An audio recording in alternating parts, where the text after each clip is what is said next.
Je perds jamais. Soit j'apprends, soit je gagne. Nelson Mandela, mesdames, messieurs, très heureux d'être avec vous pour les comptes, bien sûr, de cette émission dénommée Les Rendez-vous des Entrepreneurs. Alors, spécialement aujourd'hui, mesdames, messieurs, nous allons parler d'un sujet qui fâche. Comment booster l'entrepreneuriat de jeunes en RDC? Alors, nous recevons pour vous le DG de Fonds spécial pour la promotion de l'entrepreneuriat et emploi de jeunes ici en RDC. Il s'appelle Monsieur Joseph Mbouyi Mukendi.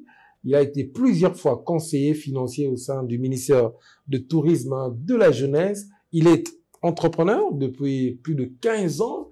Il a une licence en microfinance et entrepreneuriat. C'est avec lui, mesdames, messieurs, que nous allons tenir 45 minutes à qui j'ai dit bonjour et bienvenue, DG.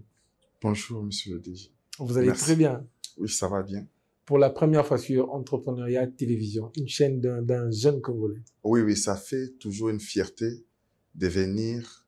C'est au fait une valeur ajoutée. C'est une fierté de venir participer à une émission qui présente d'abord un jeune et qui est lui-même l'initiateur et créateur de cette entreprise-là. C'est toujours une fierté de participer. C'est une manière pour nous de valoriser aussi ces talents-là. Parfait, très bien. Alors, comme je vous ai présenté, vous êtes l'actuel directeur général de Fonds spécial pour la promotion de jeunes entrepreneurs, justement. Nous allons parler de comment booster l'entrepreneuriat des jeunes. Mais avant ça, DG, comment vous définissez l'entrepreneuriat? Je ne veux pas une définition conventionnelle, je veux votre appréhension, votre approche vous-même en RDC. Comment vous définissez l'entrepreneuriat? L'entrepreneuriat, à mon sens, est ces processus où l'on conçoit un projet et qu'on y rattache des ressources ou bien des moyens afin de générer un plus-value. Waouh, extraordinaire. Ajouter un plus-value. Alors, je vais entrer en profondeur sur l'entrepreneuriat, mais avant tout, les téléspectateurs doivent découvrir votre parcours. L'avant DG Joseph Mbouyi Mukendi. Vous étiez qui? Vous avez ressemblé à quel jeune? Dites-nous comment êtes-vous devenu entrepreneur et jusqu'à arriver aujourd'hui à la tête justement de ces fonds qu'on appelle Fonds spécial de la promotion de l'emploi des jeunes entrepreneurs. Vous étiez quoi exactement avant? Votre parcours un tout petit peu. Ok, merci pour la parole. Cher DG, il existait un garçon qui, ensemble avec ses amis, voulait, comme tout jeune, réussir la vie. Et dans la recherche de capital, dans la recherche de l'emploi, comme tout le monde, nous avons essayé un peu de tapoter par-ci, par-là, pour voir comment est-ce que nous pouvons avoir des moyens pour subsister. Et dans le parcours de la vie, il fallait un peu se démarquer. Après être passé dans plusieurs maisons, en train de repasser des habits, en train de balayer des cours de parcelles, afin de réussir à obtenir quelque chose pour mettre dans sa bouche, nous avons fini par voir que cette vie-là ne nous allait pas. On ne pouvait pas continuer pour gagner sa vie à aller quémander pour se taper un capital et pouvoir comment démarrer une affaire. Nous avons fini par nous décider, en dépit de tout ce que les amis pouvaient dire, en dépit des moqueries, commencer à creuser les sables sur la rivière Kalam, vers Makala, sur l'avenue Kanyoka 27, ça existe. Nous avons creusé les sables sur la rivière Kalam. Vous, là, vous avez creusé du sable? Oui, nous avons creusé les sables sur la rivière Kalam. C'est vrai que mes parents n'étaient pas pour ça, mais dans la recherche de la réussite, je ne pouvais pas parce que il me fallait un capital. Il me fallait quelque chose pour voir. Je suis fils aîné de ma famille. Il fallait un capital pour voir comment est-ce que je dois gagner ma vie. Wow. Pendant qu'il n'y avait pas le travail. Vous voyez? Et je venais d'avoir mon diplôme d'État. Et à cette époque-là, il y avait des revendeurs mobiles qui existaient. Les revendeurs, ils étaient ils s'habillaient de manière uniforme avec des tabliers comme ça. Des revendeurs de cartes prépayées et tout. Et on les payait $100. Je me suis dit, je peux arrêter de creuser les sables et aller un peu chercher le travail pour que je devienne revendeur. Malheureusement, même ça n'a pas marché. Je suis revenu sur ça, sur ce que je faisais, et j'ai commencé à vendre le brick. Le brick, je fabriquais les briques et je vendais des briques de construction de maisons. Et ce qui me fait rire un jour, pendant que nous faisions ça, j'ai racheté des briques quelque part et il me fallait revendre ça alors que c'était des briques volées quelque part. Moi, je ne savais pas. Parce qu'il fallait maintenant, pour commercialiser, tu peux acheter une brique à 100 francs et tu les revends à 250 francs. Et lorsque j'ai essayé de faire ça, je suis tombé sur des briques qui ont été volées et on m'a même arrêté. Mais j'étais quitte, après qu'on m'ait jugé, j'étais quitte. Après ça, je me suis dit que ce travail ici, c'est très dangereux. Il faudrait que je voie ce qu'il faut faire. Et j'ai réussi à avoir un travail vers le marché de la liberté où j'étais porteur. Il fallait que je puisse décharger les véhicules. Chaque fois que les véhicules venaient avec des histoires dans un magasin des expatriés, il fallait que je puisse participer au déchargement. Et c'est ce que j'ai eu à faire pendant un moment. J'ai fait esprit, ça m'a aidé à avoir un capital, c'était 30 $. Et j'ai salué un papa qui m'a beaucoup aidé, celui qui m'a aidé à investir dans le téléphone. Aujourd'hui, il n'est plus vivant. Je salue sa mémoire là où il est. J'ai eu les 30 $ et je lui ai remis. Il est allé à Dubaï. Il m'a acheté 3 téléphones et il m'a ramené le téléphone. Et j'ai réussi à vendre, c'était les CMS A35. CMS A35. J'ai réussi à revendre ces téléphones-là. Et à partir de là, j'ai eu le goût de l'entrepreneuriat. J'ai eu à développer. Je suis passé de 3 téléphones à 10 téléphones. Je suis passé de 10 téléphones à 21 téléphones. Wow. Malheureusement pour moi, le jour où il revenait du voyage avec le 21 téléphone, au grand marché, on a eu à me les piquer. On m'a piqué le 21 téléphone. Oh là là. Et j'étais là à pleurer, tout abattu. Mais il y a une voix toujours qui me disait que tu viens du néant. Il ne faudrait pas l'oublier. Comme tu viens du néant, tu peux partir encore du néant. Et là, j'ai eu la grâce de rencontrer un monsieur, je peux citer son nom, monsieur Kizito, qui, les rédacteurs de Blé Blanc, le magazine Blé Blanc qu'on nous vendait à l'école quand on était encore très jeune, qui vendait qui était distributeur de stylos Bic Cristal, le Bic Bic qu'on appelle Bic Bic. Oui. Et comme j'étais à terre, j'étais au point mort, je ne pouvais rien faire. Il fallait que je cherche comment me relancer. Et je me suis relancé en vendant les stylos Bic Bic.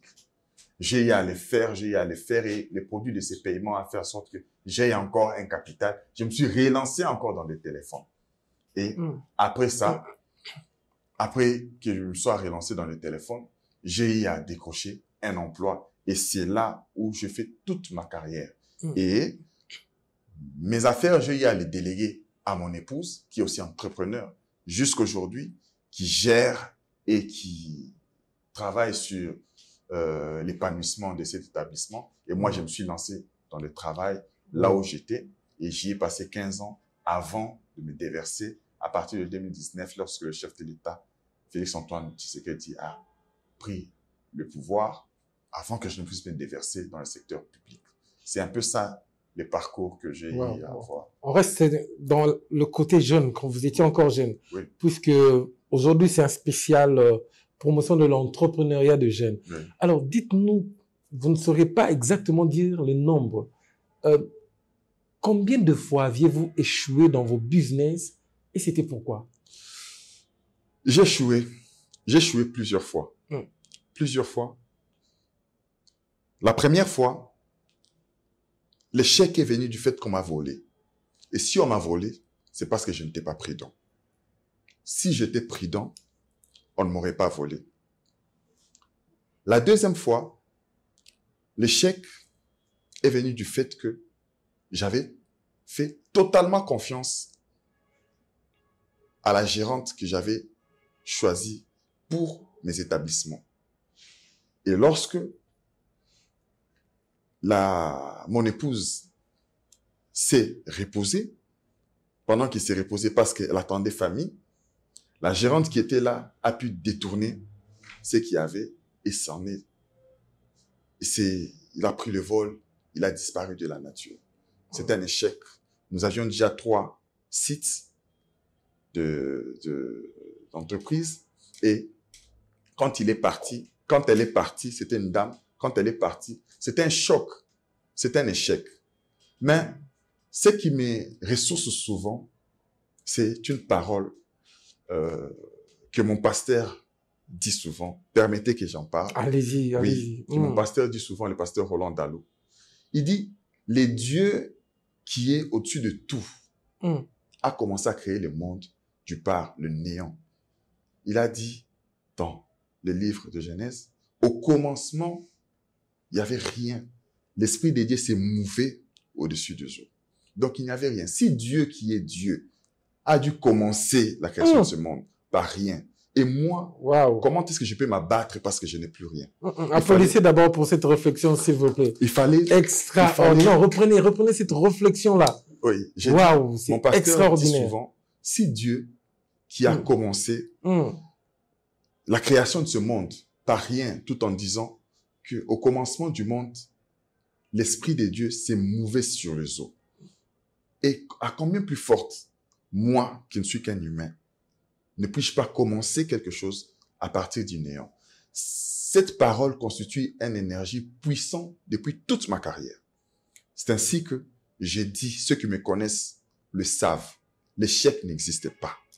Ça n'existe pas. L'échec n'existe pas. Ça n'existe pas. Il n'y a pas de fatalité. Il n'y a pas de fatalité. L'échec n'existe pas. Si tu es tombé, il faut te relever. Regarde vers l'avant, lève-toi et poursuis ta course. Ce que tu as connu qui t'a poussé à tomber, ce n'est qu'une expérience. Ça te permet de savoir que prochainement, il ne faudrait pas emprunter cette route. Alors, c'est quelque chose de plus dans la connaissance. C'est quelque chose de plus dans la base des données que Dieu a placées dans toi. Alors, c'est à toi de savoir que prochainement, je ne dois plus faire comme ceci. Prochainement, je ne dois plus faire comme cela. Alors, cette parole-là est tellement efficace dans ma vie, dans tout ce que je fais, dans toute ma carrière politique, dans tout ce que je fais. Le néant, l'échec n'existe pas.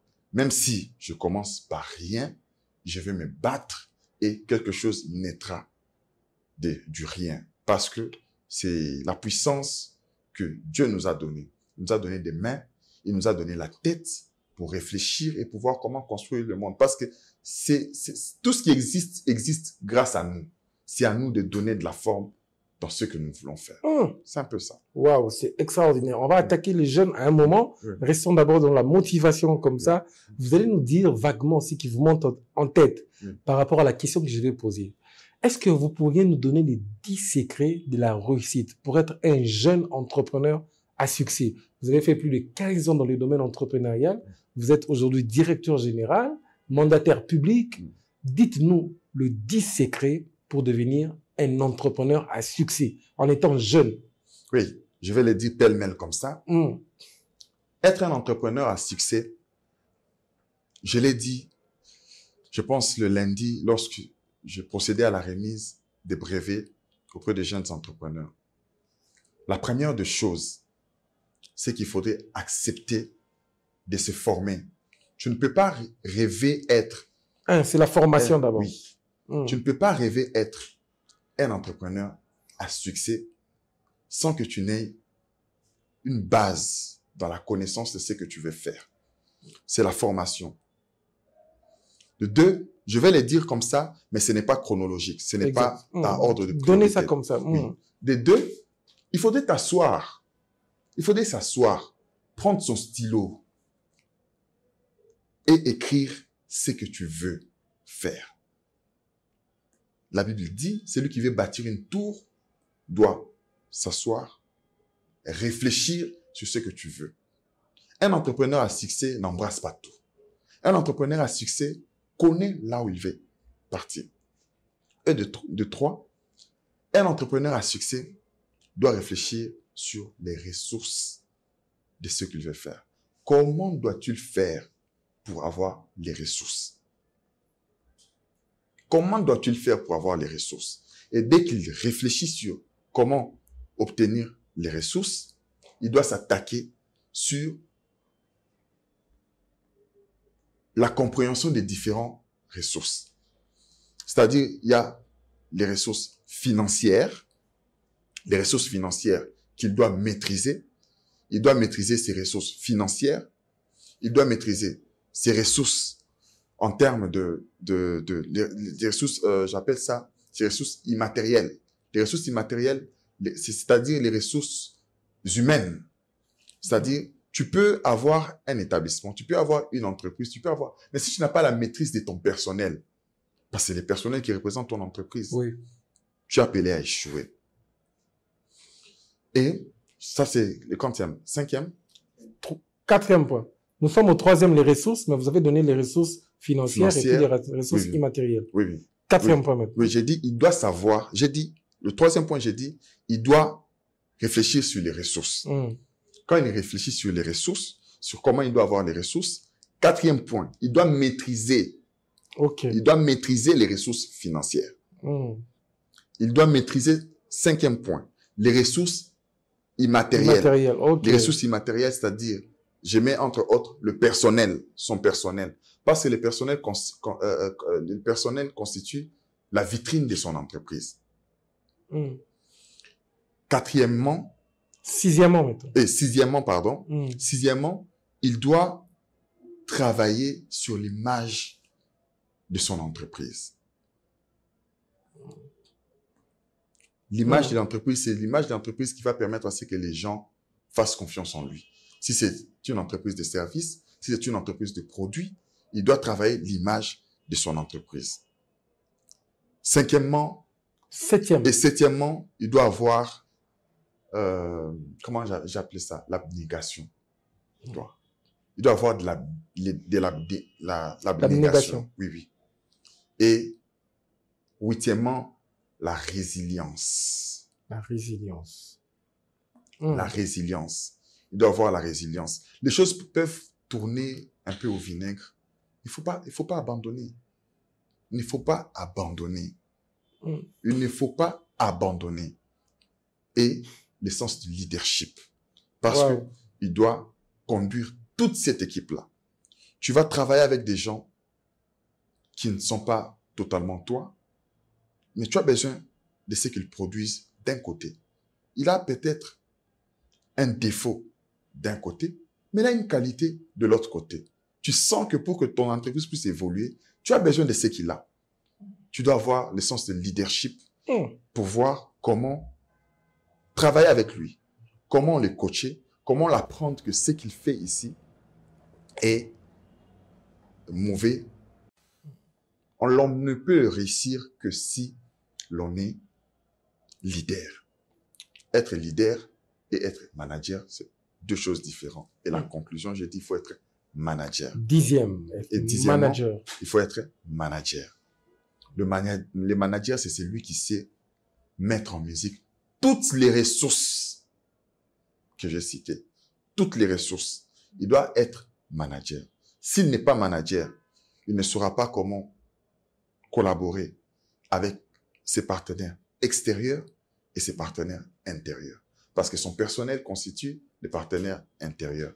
Il faut être manager pour savoir comment faire vivre ton entreprise au-delà du 4 murs que constitue ton entreprise. Pêle-mêle, c'est ce que je peux citer comme ces qualités ou bien ces points. Ça coule comme ça en vous. On peut dire c'est un don, l'entrepreneuriat, le coaching. Bon, je ne vais pas dire que c'est un don parce que je suis de l'école de la formation. J'ai dit que ça s'apprend. J'ai appris ça au fil du temps. Je lis et j'apprends comment est-ce qu'il faudrait faire pour développer l'entrepreneuriat. C'était d'abord pour moi, personnellement, j'ai voulu apprendre ça pour moi. Et Dieu a fait grâce qu'aujourd'hui, je suis à la tête d'une structure qui prône l'entrepreneuriat. Et ce que j'ai appris, je suis prêt à les disposer pour cette jeunesse afin que la vision du chef de l'État puisse être matérialisée. Afin que la vision du chef de l'État puisse être matérialisée, nous allons maintenant prendre la deuxième partie qui est la partie justement réservée au thème. comment booster l'entrepreneuriat de jeunes justement, allais-je dire. Mais avant ça, nous allons marquer une pause pour découvrir le travail justement de ce que Monsieur Joseph Mbouyi fait, comment il manage le fonds spécial de la promotion de l'entrepreneuriat de jeunes ici en RDC. On va voir un peu, on va suivre cette vidéo et nous allons nous retrouver tout juste après. C'est parti. Entrepreneurs que nous devons faire de l'entrepreneuriat un domaine qui peut construire la vie. Cette formation a été étudiée dans ce sens qu'il faudrait que nous puissions apprendre aux jeunes entrepreneurs que l'entrepreneuriat ne doit pas être fait juste pour la survie. Nous ne devons pas faire un entrepreneuriat de survie. Il faudrait s'outiller pour que nous faisions de l'entrepreneuriat que nous sommes en train de faire un domaine particulier, un domaine qui peut construire notre vie et qui peut construire notre famille. C'est ce qui nous a amené à initier ce genre de formation pour que les notions restent dans la tête des gens. Excellent retour, mesdames, messieurs, après cet élément auquel vous avez tantôt découvert ce que fait le Fonds spécial pour la promotion de l'entrepreneuriat de jeunes ici en RDC. Alors, nous sommes, je rappelle, avec son DG qui a un côté coaching élevé, qui a un leadership fort. Alors, il est avec nous ici, on poursuit avec vous. Alors, nous allons directement ouvrir la question du jour, justement, comment booster l'entrepreneuriat de jeunes en RDC. Je n'ai pas vraiment les statistiques pour dire qu'en RDC, il y a 80 millions de jeunes. Mais par observation, ce que je sais, c'est que la RDC est un pays auquel la population, 80% de la population, c'est des jeunes. Ça, vous êtes à l'unanimité avec moi. Alors, vous occupez un poste qui est clé justement pour booster les jeunes. Dites-nous, selon vous, comment booster l'entrepreneuriat de jeunes en RDC. Ok, merci. Comment booster l'entrepreneuriat en RDC? Avant de répondre à cette question, il faudrait d'abord diagnostiquer le problème. Comment booster l'entrepreneuriat de jeunes? L'entrepreneuriat de jeunes en RDC souffre d'abord, je peux dire, de 3 maladies. Le premier problème, il y a un problème culturel. Le second, il y a un problème d'accompagnement. Et le troisième, c'est le jeune lui-même qui est un problème. Il y a 3 problèmes. 3. Le jeune lui-même. Le jeune Congolais. Le jeune Congolais lui-même est un problème. Alors, pour booster l'entrepreneuriat des jeunes, il faudrait d'abord attaquer le côté culturel. L'on nous a pas beaucoup appris qu'il faudrait investir. Pourtant, vous venez de le dire ici, les statistiques, selon le récent rapport que nous avons reçu de la Banque mondiale, les statistiques évaluent entre 70% de jeunes. Il existe entre 70% de jeunes en RDC. Oui, 70% de jeunes, mais il est fort de constater que les 70% de jeunes sont souvent entreprenants. Les jeunes en RDC sont souvent entreprenants. Mais le problème, c'est l'accompagnement. J'ai vu des jeunes fabriquer des choses. J'ai vu des jeunes fournir des services. J'ai vu des jeunes produire des crèmes, des produits fantastiques. Mais le problème, c'est quoi? C'est l'encadrement. Donc, le deuxième aspect, j'ai dit, c'est un problème d'encadrement et d'accompagnement. Et le troisième point, c'est quoi? Le problème, c'est le jeune lui-même. Les jeunes dans notre pays ont perdu la foi au développement de notre pays. Le jeune lui-même a perdu la foi au développement de notre pays. Vous allez me dire, mais pourquoi vous n'avez pas cité l'État? L'État aussi est responsable. Quand je parle de l'encadrement, je parle de l'État. Parce que c'est l'État qui a cette mission régalienne de réguler et d'encadrer sa population. Donc, si nous voulons booster l'entrepreneuriat de jeunes, nous devons d'abord attaquer le côté culturel en organisant des séminaires, en organisant des séminaires, de masterclass, plusieurs histoires, allant au niveau de l'école primaire jusqu'au niveau humanitaire. Ça dépasse même le côté humanitaire parce que ceux qui ont déjà fini, ceux qui ont déjà eu leur diplôme et consorts, ils ont besoin d'apprendre que la question entrepreneuriale leur concerne. La question entrepreneuriale concerne le médecin.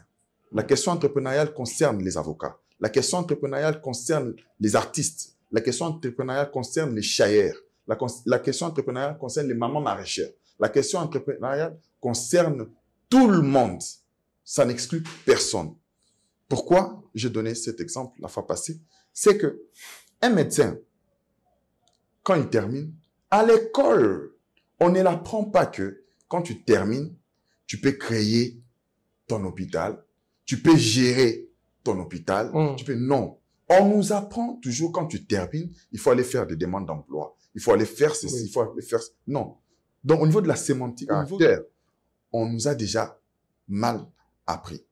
Et le fonds spécial va s'atteler changer le paradigme. Ça. Oui, le fonds spécial va s'atteler sur ça. Parce que les médecins qui terminent, vous allez voir quand vous avez une chaîne entrepreneuriale, vous allez vous rendre compte que un médecin s'est dit, bon, dans les histoires entrepreneuriales là, non, monsieur, tu as créé, tu es médecin, avec ce que tu connais, tu peux créer un dispensaire, tu peux créer un hôpital. Du coup, tu es médecin, mais tu es gestionnaire, tu es manager. Quand tu crées un hôpital, tu es appelé à gérer les ressources humaines.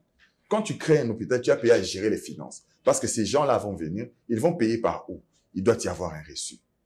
Tu dois avoir un comptable. Si tu n'as pas les notions de comptabilité, tu ne sauras pas toi-même gérer ton établissement, ton unité de production. Je préfère appeler ça unité de production. Quand tu n'as pas les notions comptables, tu ne sauras pas organiser ton unité de production. Tu ne sauras pas contrôler, savoir comment gérer les personnels. Tu dois savoir toutes ces notions, même si tu es médecin, que tu sois avocat et que tu aies ton cabinet d'avocat. Il faudrait savoir que tu dois avoir les notions de comptabilité. Tu dois avoir les notions. Ces avocats qui constituent les membres de ton cabinet, ce sont des ressources. Ce sont des ressources humaines. Qu'il faut gérer. Qu'il faut gérer. Il faudrait avoir des notions sur ça. En fait, vous êtes manager. Et les notions managériales sont incluses dans les notions de l'entrepreneuriat.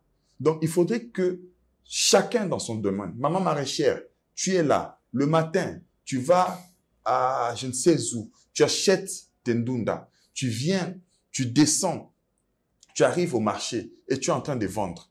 Comment épargner pour que tu puisses accroître ton capital? Parce que à ce niveau-là, tu dois travailler dans l'épargne parce que tu vends le jour le jour. Si tu dépenses mal, tu ne vas pas avancer. C'est ainsi que tu vas faire 10 ans depuis que tu as ta table là et que tu es en train de vendre. Le capital n'augmente jamais et tu es en train de rester statique. Il est inconcevable que quelqu'un, un maraîcher, un vendeur ambulant, puisse rester statique pendant 10 ans, 5 ans, sans avancer. C'est qu'il n'a pas eu une politique, il n'a pas eu des notions entrepreneuriales. Parce que il suffit d'avoir des notions entrepreneuriales, tu vas savoir gérer tes dépenses. Si tu restes statique, c'est que c'est au niveau des dépenses qui se posent des problèmes. Tu dois avoir des notions sur l'inclusion financière, tu dois avoir des notions sur la clientèle, parce que tu es en train de... C'est maman qui vient d'acheter. Même les mamans maraîchères, là, maraîchères, elles doivent avoir tout ça. Comment l'entrepreneuriat, c'est que c'est pas ce que nous on pense alors. C'est beaucoup de choses. C'est beaucoup de choses. Il faut beaucoup de compétences. Ils doivent savoir qu'ils ne sont pas si compliqués. C'est beaucoup de connaissances qui ne sont pas si compliquées. C'est ça le bien. C'est pourquoi moi j'adore l'entrepreneuriat. Donc ce sont des notions qui ne sont pas si compliquées. N'avez-vous pas vu maman, nos mères, envoyer nos sœurs ou bien nous envoyer nous-mêmes au marché et nous dit, tu vois, si tu dépasses la première table, deuxième table, troisième table, n'achète pas, c'est cette maman-là, elle répond mal aux gens. Passe vers la 5e. N'avons-nous pas attendu ça? Ça, c'est vrai. Oui. Pourquoi? Le langage. Là, c'est le marketing. Tu n'as pas l'accueil. Vous comprenez? Alors, si au niveau déjà de basique, au niveau du basique, je ne vais pas dire que nous avons échoué parce qu'il faudrait rattraper. C'est pourquoi le chef de l'État fait de l'entrepreneuriat son cheval de bataille. Nous pouvons aller jusqu'aux mamans maraîchères pour que les notions entrepreneuriales soient évident, soit vivable, soit réel. Ce n'est que comme ça que nous allons développer, bien maximiser. Je vous laisse continuer justement avec cette même question. Mais en parlant de vous, ce que vous faites avec votre fonds, je sens qu'il y a l'appui sur l'encadrement, la formation aussi. Ça, c'est une bonne chose. Mais ce sera quoi maintenant la différence entre un accélérateur, un incubateur et votre fonds? Au fait, le Fonds spécial pour la promotion de l'entrepreneuriat et de l'emploi des jeunes va travailler avec tout ça, toutes ces structures. Le Fonds spécial va travailler avec toutes ces structures. Nous avons organisé la formation ici sur le plan d'affaires, modèle GRP. Le modèle GRP parce que c'est la génération de la valeur, la rémunération de la valeur et la production de valeur. Pourquoi nous avons organisé ça? Et nous avons organisé avec qui? Avec un incubateur. Okay. C'est IF Entrepreneuriat qui a donné cette formation-là. Vous comprenez? L'initiative, c'est le FSPJ. Nous travaillons en collaboration avec IF Entrepreneuriat. Vous comprenez? Nous avons d'autres sollicitations à l'intérieur du pays pour voir comment est-ce que nous devons évoluer avec les accélérateurs, les incubateurs, tout ce que vous pouvez dire. Tant qu'ils sont dans le secteur entrepreneurial, nous sollicitons les services ou bien s'ils nous contactent et que nous trouvons que c'est profitable, nous voyons comment avancer avec eux. Mais le but doit être atteint avec ou sans eux. C'est un peu ça la différence, de manière pragmatique. Ah, d'accord. Le but doit être atteint avec ou sans X. Nous devons être capables d'accompagner les jeunes entrepreneurs. Je l'ai dit tantôt, la formation, il est souvent négligé, mais la formation, il est capitale. Parce que sans encadrement, même si vous avez les financements, vous ne pouvez rien faire. Très bien. Vous allez vous rendre compte que quand j'ai cité les 3 problèmes, culturel, encadrement et les jeunes, et même, je n'ai pas parlé des financements. Certains qui nous suivent vont dire, mais non, le problème des jeunes, c'est qu'il n'y a pas de financement. J'ai dit, et je le répète, les problèmes dans l'entrepreneuriat, de manière générale dans notre pays, et de manière particulière au niveau des jeunes, ce n'est pas les financements. C'est quoi? Ce n'est pas que le financement. Vous comprenez? C'est l'encadrement. Ça veut dire? Oui, ça veut dire quoi?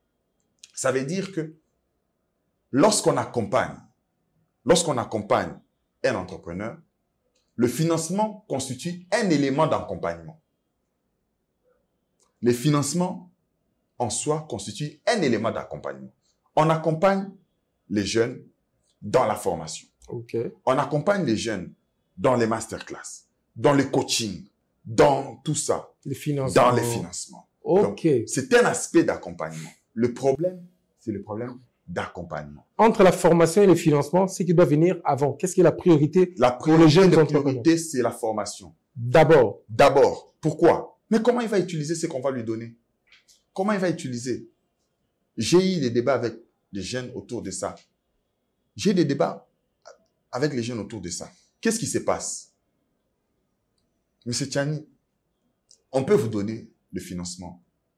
Mais si vous n'avez aucune notion des ressources humaines, ce financement sera un échec. L'on peut vous donner les financements.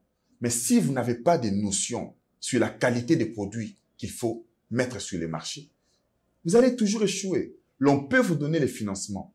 Mais si vous ne savez pas, votre service est médiocre, vous allez tomber. L'on peut vous donner les financements, mais si vous n'avez pas la capacité d'analyse pour savoir où est-ce que vous devez ouvrir votre boutique, où est-ce que vous devez installer votre unité de production, vous allez tomber. L'on peut vous donner, vous médecins, avocats et tout. L'avocat même, c'est bien. Vous médecins, l'on peut vous donner les financements pour votre hôpital. Si vous n'avez pas étudié, vous n'avez pas fait l'étude du milieu pour implanter votre hôpital, vous n'allez pas émerger. Parce que un établissement, une unité de production n'est vue qu'au travers de ce qu'il produit et des flux de ce qui entre. Quand vous ouvrez une unité de production, là vous n'avez pas la possibilité de recevoir des clients. C'est quoi? C'est un investissement perdu. Très bien. Quelqu'un à la maison, ça c'est une question de transit. Qui est un jeune, selon vous? Parce qu'aujourd'hui, tout le monde se déclare, je suis jeune, je suis jeune. Oui. Donc, là, qui est jeune? Un jeune, selon la définition de la charte africaine, un jeune, c'est cet individu qui a entre 18 et 35 ans. C'est celui qui constitue un jeune. Étant donné que nous sommes membres de l'Union africaine, nous ne pouvons que adopter cette définition-là. La Charte africaine définit un jeune comme cette personne ayant la tranche d'âge entre 18 et 35 ans. Mais qu'est-ce que vous faites, par exemple, pour les personnes qui ont 38 ans? Vous, c'est plus vous. Des 35 à les entrepreneurs de 30, des 36 à 50, 60. Non. Vous en faites quoi exactement? Il y a eu, je dois avouer qu'il y a eu une séance de travail avec le ministre de la Jeunesse parce que après avoir effectué plusieurs travaux à l'interne, il s'est avéré qu'il y avait une quantité ou bien une qualité des jeunes qui ont entre 35 ans et 40 ans. OK. Et cette qualité des jeunes-là sont un peu plus matures que les autres. La jeunesse a dit qu'il faudrait qu'ensemble, nous puissions voir comment est-ce que nous allons réfléchir pour voir comment décanter la situation parce qu'ils sont nombreux, ils sont venus nous voir pour dire, mais quand vous dites que c'est de 18 à 35 ans, mais nous sommes exclus, alors que nous sommes jeunes et tout. Alors, comme nous sommes en train de travailler sur la présentation du fonds spécial qui va intervenir bientôt, c'est à ces moments-là que vous serez informés sur les limites adoptées au niveau du ministère de la Jeunesse, au niveau du fonds spécial, et tout vous sera communiqué. Alors, quelqu'un à la maison va poser la question aussi. Quelle est la mission du fonds spécial? C'est quoi votre mission exactement? Oui. Le fonds spécial pour la promotion, l'entrepreneuriat et l'emploi des jeunes. En sigle, FSPEJ. Il faudrait que les uns et les autres s'habituent à parler du FSPEJ. FSPEJ. Mais nous sommes habitués à dire pour la FSPEJ. Oui. FSPEJ, c'est facile. FSPEJ. Pour vous, c'est pas facile. FSPEJ. Oui, FSPEJ. C'est le FSPEJ, le Fonds spécial pour la promotion de l'entrepreneuriat et l'emploi des jeunes. Le Fonds spécial pour la promotion de l'entrepreneuriat et l'emploi des jeunes a 3 missions principales. C'est lui de financer les projets de création d'entreprises de jeunes, des actions de formation, d'information et de communication de tout ce qui concourt à l'insertion de jeunes, mais aussi les programmes d'insertion, d'accompagner les programmes d'insertion, d'accompagner et d'élaborer les programmes d'insertion des jeunes. C'est un peu ça les 3 points magistraux qui constituent le fonds spécial. Et il a pour mission la promotion de jeunes, la promotion de l'entrepreneuriat des jeunes et la promotion de l'emploi des jeunes. Ça existe ça en RDC?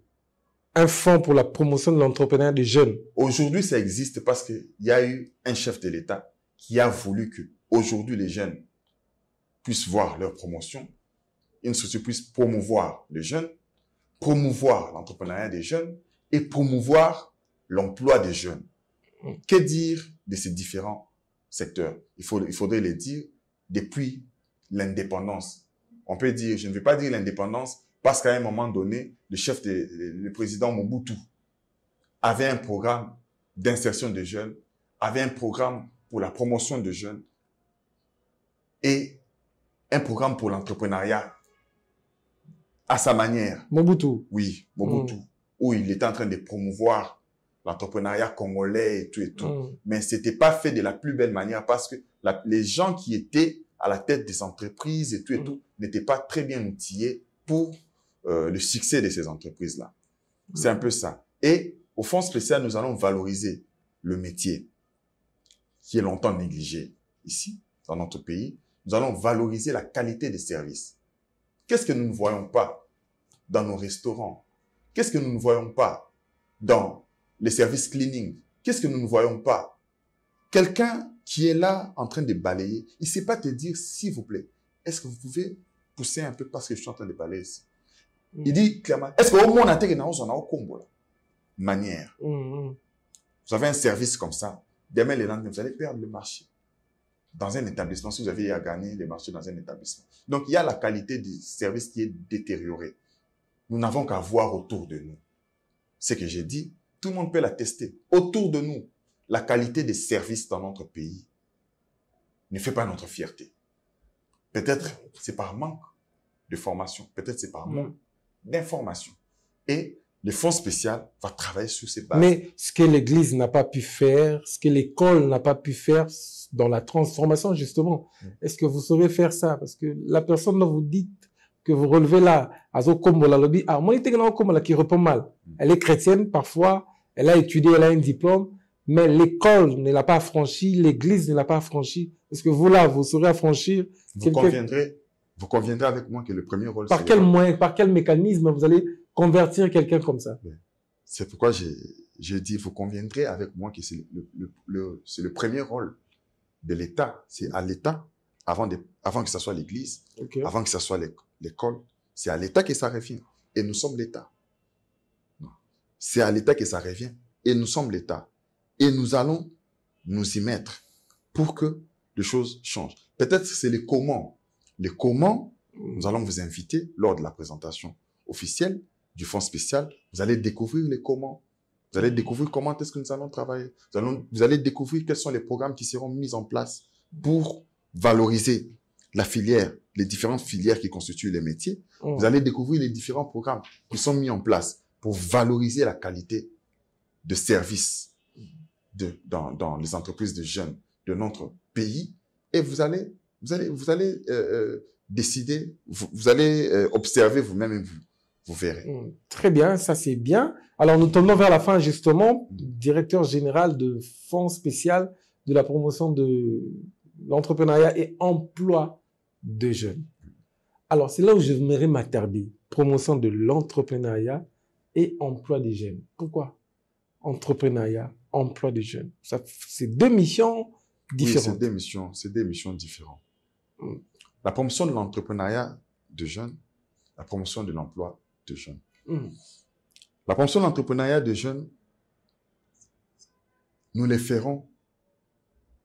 Quand je parle déjà de la formation, nous visons la promotion de l'entrepreneuriat de jeunes. Quand je parle déjà de la formation, nous visons la promotion de l'entrepreneuriat des jeunes. Quand je parle de masterclass, c'est la promotion de l'entrepreneuriat des jeunes. Oui. Dites-moi, ces jeunes qui sont en train de se lancer dans l'entrepreneuriat ont besoin des modèles. N'allez pas me dire qu'il n'existe pas des modèles dans notre pays, des modèles qui ont réussi. Mais où est le cadre pour réunir ces entrepreneurs-là autour des entrepreneurs qui ont réussi, afin qu'ils aient cet espace où ils peuvent partager l'expérience, afin de les inciter. Mais c'est qui incite les entrepreneurs dans notre pays? Qui incite les entrepreneurs? Ils sont comme délaissés. Ils évoluent comme ça. Mais il faudrait qu'il y ait un cadre où on peut appeler les jeunes entrepreneurs. On dit aujourd'hui, nous allons vous parler de la gestion des ressources humaines dans vos établissements. Ce sont des formations qui sont souvent payantes pour renforcer les capacités de jeunes. Mais le fonds spécial se mettra ce devoir-là d'amener, parce que si jeune entrepreneur qu'il est, il connaît comment gérer le personnel, n'est-ce pas? C'est un des facteurs pour qu'il y ait la stabilité de son entreprise. C'est un des facteurs. Jeune entrepreneur qu'il est, il a un produit qu'il a fait, mais qui est méconnu. Nous avons le devoir d'échanger avec ces jeunes-là. Et si son produit est attesté que c'est formidable, c'est bien, nous devons faire la promotion de son produit-là, afin que les uns et les autres puissent connaître le produit et qu'il ait de l'espace. Nous devons voir comment le vendre à l'extérieur même du pays. C'est ça la promotion. Au fait, c'est comme ça que les chefs de l'État voient la promotion de l'entrepreneuriat de jeunes. Vous m'avez d'ailleurs anticipé, parce qu'on tend vers la fin, mais j'aimerais poser cette question simple. Comment les chefs de l'État accueillent le fonds spécial pour la promotion de l'entrepreneuriat et emploi des jeunes? Comment il accueille ça? Comment il accueille ça, lui-même? Le 30 novembre, au Palais du Peuple, lorsqu'il a écouté les différentes revendications de jeunes au perchoir, là-bas, le chef de l'État a dit, pour relever tous ces défis que vous venez de dire, je mets à votre disposition le fonds spécial. C'est au fait un instrument du chef de l'État qui vise la promotion des jeunes. Donc, qui vise la promotion des jeunes, qui vise la promotion de l'entrepreneuriat des jeunes et qui vise la promotion de l'emploi des jeunes. C'est un instrument de la vision du chef de l'État, mais pour promouvoir la jeunesse dans sa globalité. Vous comprenez? C'est un peu ça. Il est là. Il avait promis que les jeunes vont devoir être encadrés. Il avait promis qu'il y aura une structure spécialement dédiée pour la promotion des jeunes. Et aujourd'hui, il est là. Il a réalisé. Il a mis en place un établissement spécialement dédié à la promotion des jeunes. Vous êtes journaliste, faites vos recherches. Vous allez voir, il y a des multitudes d'établissements publics. Vous n'allez pas trouver un établissement qui est spécialement dédié à la promotion des jeunes. Qui est spécialement dédié à la promotion des jeunes. Et cet établissement, c'est le Fonds spécial pour la promotion et l'emploi des jeunes. Vous avez parlé de l'aspect promotion-emploi des jeunes. Oui, la promotion de l'emploi des jeunes, ça nous revient aussi de faire... C'est quoi votre stratégie? Vous faites quoi exactement? Il y a déjà l'ONEM et puis qu'est-ce qui va avec? On voit rien. Qu'est-ce que vous faites? Non. Je ne m'aimerais pas beaucoup de chômeurs. Je n'aimerais pas ici citer le nom des autres établissements qui existent déjà, parce que chacun a sa passerelle. Nous tous, nous sommes créés par des textes légaux et nous avons des missions légaux. C'est à nous de voir comment créer des synergies pour avancer ensemble. Avec l'ONEM, le directeur général adjoint avait déjà pris langue avec le directeur général de l'ONEM pour voir comment est-ce qu'il faudrait converger et évoluer ensemble. Sur cet aspect des choses-là, qu'est-ce que nous allons faire? Les fonds spéciaux pour la promotion et l'entrepreneuriat des jeunes sera ces cadres-là par lesquels tout ce qui constitue l'emploi des jeunes devra être relayé. C'est-à-dire, toute offre qui existe, nous devons être capables de recenser et de présenter le plus vite ces offres-là aux jeunes. Mais aussi, nous avons dit qu'il y aura des commissions qui devront travailler sur la discrimination au milieu du travail. Parce que nous avons vu quelqu'un, parce qu'il est jeune, il ne peut pas bénéficier de tel avantage ou tel avantage. C'est une discrimination. Exact. La promotion de l'entrepreneuriat va s'y atteler. Vous êtes en train déjà de me voler ce que nous devons présenter au niveau c'est ça même le travail d'un journaliste. Oui, vous êtes en train de voler ce que nous allons présenter au niveau de la présentation du fonds spécial. C'est quand nous allons organiser cette cérémonie de présentation officielle du fonds spécial, lesquelles les différentes autorités qui ont initié la création du fonds spécial prendront part. Vous allez découvrir les différents programmes qui vont concourir à la promotion de l'entrepreneuriat, les différents programmes qui vont concourir à la promotion de l'emploi et les différents programmes qui vont concourir à la promotion de la jeunesse. Il est tellement vaste, la mission. Exact. Il est tellement vaste, notamment vers la fin, on chute déjà. Avant même les lancements, on a senti que vous avez fait un grand travail. Vous êtes parti au Congo central, on vous a vu avec le vice-gouverneur jusqu'à Brazzaville. Vous êtes ici pour des formations. Quelle est votre plus grande réalisation depuis que vous avez lancé quelques actions, justement? Et pourquoi vous aviez lancé déjà des actions avant même les lancements? C'est parce que nous existons déjà. Un bon manager... Pourquoi vous n'avez pas attendu? Non. Le temps n'attend pas. Le temps n'attend pas. Un manager qui ne sait pas valoriser le temps est appelé à échouer. Un manager qui ne sait pas valoriser le temps est appelé à échouer. Nous sommes là. Nous existons. Mais que devons-nous faire? Est-ce que, pour que je puisse collaborer, chercher les partenariats avec le Centre Wallonie-Bruxelles comme cadre, afin que des jeunes viennent être là, pour que j'appelle peut-être mon frère Arnold Tchani pour venir donner quelques notions qu'il a du journaliste à certains jeunes. Et ça me demande l'argent. Il me suffit quelquefois de contacter M. Tchani. J'ai dit, M. Tchani, il y a des jeunes qui voudraient avoir un peu un renforcement de capacités dans le secteur journalistique, puis dans le secteur entrepreneurial. J'estime que tu as des notions, j'estime que tu es, et puis je vois que tu es qualifié. Est-ce que tu peux m'accorder un peu de ton temps pour que tu puisses partager avec eux le peu d'expérience que tu as? Si tu me dis que c'est OK, je ne t'ai pas payé pour ça. Tu m'as donné ton accord de principe. Je cherche des cadres. Je contacte le Centre Wallonie-Bruxelles. Je contacte X, je contacte Y, je contacte l'hôtel du gouvernement, je contacte n'importe qui. J'ai dit, chers partenaires, il y a des jeunes qui aimeraient avoir des formations. Pouvez-vous m'en prêter votre cadre afin qu'ils puissent utiliser, il me l'accorde. Je n'ai fait que relier les ressources. Je vous ai dit ici qu'un manager doit être capable de mettre en musique les différentes ressources à sa disposition. Très bien. Très bien. Nous tendons en chute déjà. Ouais, ouais. Alors ici, vous allez prendre, nous sommes restés 4 minutes, on me Ouais, fait ouais. signe. Ouais. Vous allez prendre une minute rapidement. Ouais. Un coulonneur jeune, il vous suit DG, c'est à votre charge. Il vous suit quelque part, je ne vais pas citer les noms. C'est vraiment un coulonneur. Alors vous allez nous dire ici, c'est quoi votre vision pour lutter contre le banditisme qu'on appelle ici Kuluna. Vous, le fonds spécial. 1 minute. Oui. La solution pour ça, c'est un véritable programme d'insertion. C'est un véritable... Je sais pourquoi j'ai dit un véritable programme d'insertion. Parce que par moment, dans notre pays, nous souffrons du suivi. Quand je dis un véritable programme d'insertion, c'est-à-dire un programme qui prévoit le recrutement de ce Kuluna, l'encadrement de ce Kuluna et sa formation, sa mise en activité dans un atelier, et puis le rendre productif pour que dans ce qu'il est en train de faire, ça puisse être une unité de production pour que ce qu'il produit puisse être vendable, achetable, et le produit de ce qui sera produit va lui être possédé d'une manière ou d'une autre.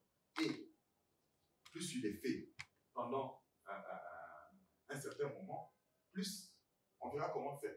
J'étais en train d'expliquer ça, mais par moment, j'ai brouillé un peu sciemment, parce que dans notre pays, même si nous ne comptons pas un projet, lorsqu'on écoute comme ça, on les prend, on les crie et on veut voler. C'est ainsi que j'ai brouillé à la fin, je ne peux pas dire comment lâcher. Mais nous avons, nos sœurs doivent comprendre que la nature qui les a permis de devenir femmes n'est pas un élément capital qui les distingue directement parmi les opportunités. Ils doivent travailler pour mériter. Waouh. Ils doivent travailler pour mériter. Oui. Du moment où nous allons considérer que la catégorie sexuelle telle doit être priorisée parce qu'ils ne sont pas, c'est là que nous sommes en train de tuer nos sœurs, nous sommes en train de... Parce que nous sommes en train de faire voir qu'ils doivent être favorisés. Ils doivent être... Non! Nous devons les apprendre que quand nous lançons la formation, nous avons lancé la formation, nous avons lancé les demandes de formation. Mais combien de femmes ont souscrit? Pourquoi ils n'ont pas souscrit? C'est parce que la plupart ont l'attention ailleurs. Vous êtes un peu dur, hein? Non, non, je ne suis pas dur. C'est quand même des femmes. Non, non, c'est ça le problème. C'est ça le problème. Certains qui sont, si vous écoutez Marie-Ange Lukiana, si vous écoutez d'autres femmes, si vous écoutez qui ça? Angela Merkel, Maman si vous F. Bazaïba. Maman F. Bazaïba, si vous écoutez Michelle Obama, ils ne vont pas vous dire ça. C'est pas une faiblesse d'être une femme. Non, ce n'est pas une faiblesse. Ce n'est pas une faiblesse. Ce n'est pas une faiblesse. Les femmes et les hommes ont le même droit. Vous devez courir tous. Réfléchissez en africain. Hein? Non, je ne m'aimerais pas réfléchir en africain. C'est ce qui nous a détruits. Ceux qui sont autour de moi connaissent ça. J'ai avec moi une assistante qui, je vous dis, quelquefois, même si vous le mettez face à un homme, je doute que cet homme puisse dépasser en compétence. Vous comprenez? C'est-à-dire, elle est là pourquoi? Parce qu'elle mérite. Assistante, quand j'étais conseiller financier, assistante, toujours assistante, elle est là. Et elle est là parce qu'elle sait être dynamique. Très bien. Très bien. Nous sommes arrivés à la fin. Malheureusement, une très très belle émission. 45 minutes avec vous. Un grand merci à vous, DG, d'avoir accepté notre invitation. Vous faites un très grand travail. C'est pourquoi même vous avez accepté de venir jusqu'ici dans Entrepreneur Télévision. Votre dernier mot et puis on va se séparer rapidement. Oui. Merci beaucoup, Monsieur Arnold, pour votre invitation. C'était comme par hasard. Nous avons saisi l'opportunité. Pourquoi? Parce que vous faites la fierté. Vous êtes un entrepreneur. Et je suis tellement ravi même de l'intitulé du nom de votre chaîne. Et de par déjà l'intitulé, il faudrait savoir que le Fonds spécial est votre partenaire. Wow. Devons travailler ensemble pour promouvoir la jeunesse. Merci beaucoup. La jeunesse a besoin de nous. Il ne faudrait pas l'oublier. La jeunesse a besoin de nous. Nous devons le faire, parce que si nous ne le faisons pas, nos enfants nous poseront la question demain. Très bien. Parfait. Nous allons chuter avec ça. C'est quoi le slogan de votre vie, vous personnellement? Votre slogan. Quand vous vous réveillez, quand ça marche pas, c'est ce que vous dites. Quand je me réveille, quand vous tombez, vous trébuchez dans quelque chose, vous attendez quelque chose, ça vient pas, vous êtes stressé, vous perdez espoir. C'est quoi les slogans? Le slogan, c'est que je ne peux pas échouer. Je ne peux pas échouer et tu ne peux pas échouer de là où tu nous suis, jeune Congolais. Il y a quelqu'un qui est là. Dieu, dans chaque génération, on voit toujours les Moïse. Voilà, il y a quelqu'un qui s'est levé.